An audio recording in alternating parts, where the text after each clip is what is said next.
Hey everyone, my name is Rhys Compton, and today I'm going to be talking about work done during my time at NYU called When More is Less, how incorporating additional datasets can hurt performance by introducing spurious correlations. So we start from the common wisdom that incorporating additional datasets in machine learning is generally thought to improve performance.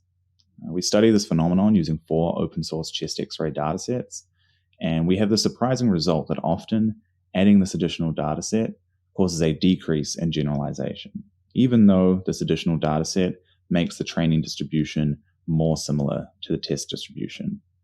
So the outcome of this is that ML practitioners should be careful when selecting data for training their model, but also when evaluating their model to do so carefully across different subgroups in their population. Digging into these results a little more, this plot is showing the relative performance between training on a single dataset and training on the single plus an additional dataset. We see the surprising result that in 43% of cases, training with this additional dataset actually decreases generalization performance over simply training on a single dataset. And we want to emphasize that this degradation occurs even though the additional data is from a domain that we used during testing. So this shows that including these additional datasets is far from a guaranteed improvement. Why does this occur? Well, it occurs because of spurious correlations, which are introduced when we combine 2 different datasets that have different disease prevalence.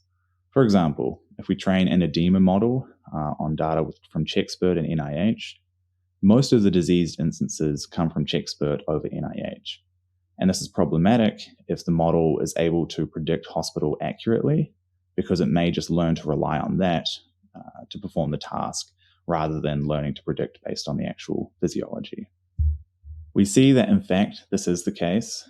Models can predict a hospital indirectly, which we test by looking at their embeddings from the disease prediction models shown earlier.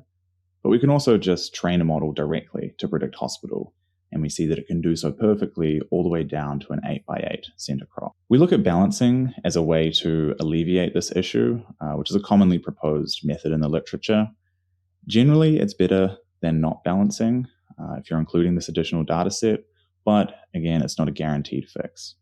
So in conclusion, we show the surprising result that including additional data sets can actually hurt generalization, even when this added data makes the training distribution more similar to the test distribution. So if you train on combined data sets as is, it's very likely to cause the learning of these spurious correlations because the hospital-specific artifacts are so strongly embedded. Because of this, care should be taken when you're curating data for training the model, as well as evaluating, maybe to utilize metadata to evaluate performance specifically across different subgroups or domain in your data.